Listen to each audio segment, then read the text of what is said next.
What's going on today, guys? Primal Sabbath here, and today we're going to be taking a look at the Transformers Beast Machines Dinotron review.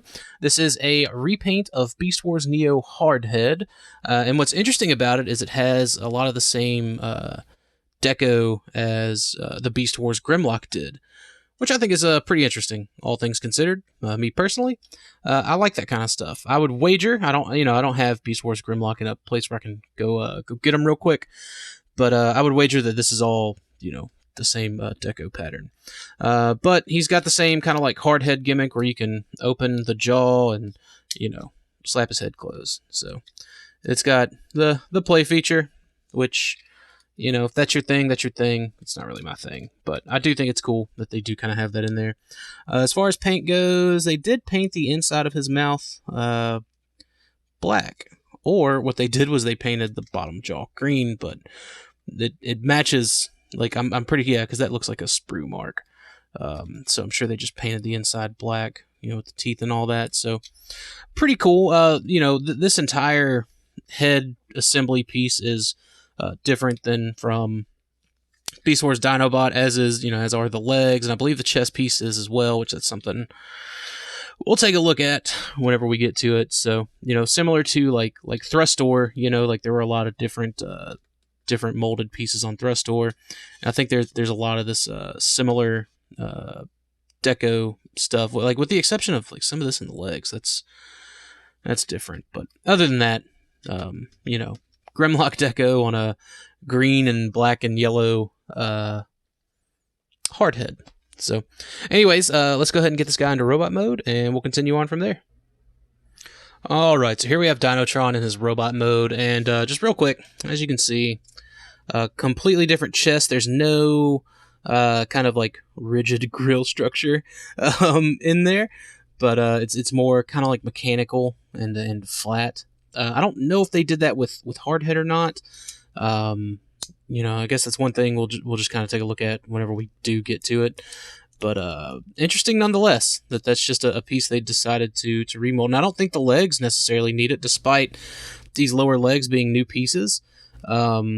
But I do like while we're kind of on the subject of like using the hardhead tooling over using just a standard Dinobot tooling, or even the Thrustor tooling, the Beast Machines Dinobots were intended to be like techno-organic, despite the fact that they use a lot of the kind of more or less organic and even a few of the transmetal molds and things like that. They were like in fiction universe supposed to be techno-organic. I think this is actually how this storage is supposed to go. Personally, I don't like that as a storage. I like just kind of keeping it plugged in up there and then just sort of, like it almost lines up with that peg. I don't know what the deal, why they couldn't just, but anyways, but I like that. For the storage, it kind of gets it out of the way like that. And of course, if you want to. Personally, I keep it kind of stored. Also, this is really loose. This side is. This side I think is, this side's tight and it's okay.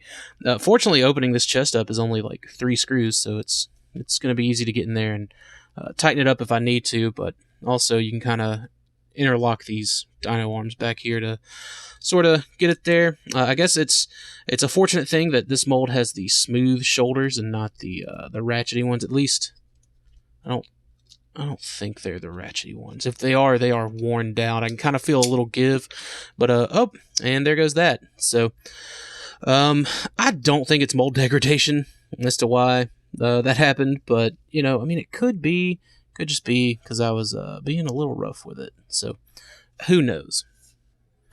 But it's easy enough to kind of put it back on, so that's fine. But yeah, like I said, I don't think it's necessarily mold degradation, because they at least used the Dinobot or the Grimlock tooling, I should say, one more time after this for the Armada Beast Machines line. I think even the heels are different. You know what? Let's just get the 10th anniversary, since he's closest, in here real fast. So and we'll do that ever so carefully. So like, yeah, obviously the legs are different on them, and the heels are very much different.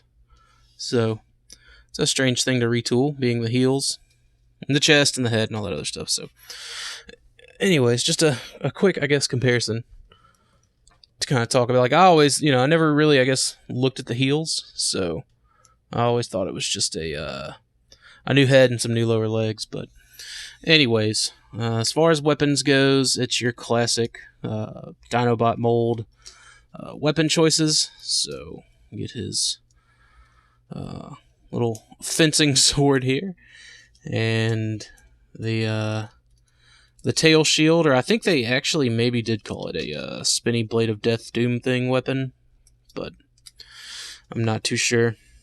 But I like the kind of just crazy colors this guy has. The black, the green, and the yellow. It all really kind of like accentuates each other. And then just the red on the face in general, I think looks pretty nice, pretty spot on. And just, the red opposed to the red dino eyes, where you have like the yellow robot eyes, things like that. So pretty interesting. I think Dinotron was actually like one of the few Dinobots that survived both conflicts, the Fool's Errand that the Oracle sent them on, and also the Wreckers conflict against like Cryotech and the Sharkticons. So that is pretty neat, though. Like, I think he's one of the few that didn't die. Like Stryker was abducted almost immediately, and then Triceraton was abducted very soon-ish into the Cryotech conflict, and like most of the other ones pretty much died in that first Fool's Errand conflict. But speaking of other Dinobots, let's get a couple more in here for a decent little comparison shot. So there's Stryker, and I usually display him with his weapons stored on the back too. And there is Triceraton. So that's it for Dinotron. It's pretty neat. I don't think it's a hardhead replacement. I know hardhead can probably be a little pricey. If you just kind of want to get the molds, then by all means, shoot for it. But if not, I don't know, it's pretty cool. Like, I really like the Dinobot mold.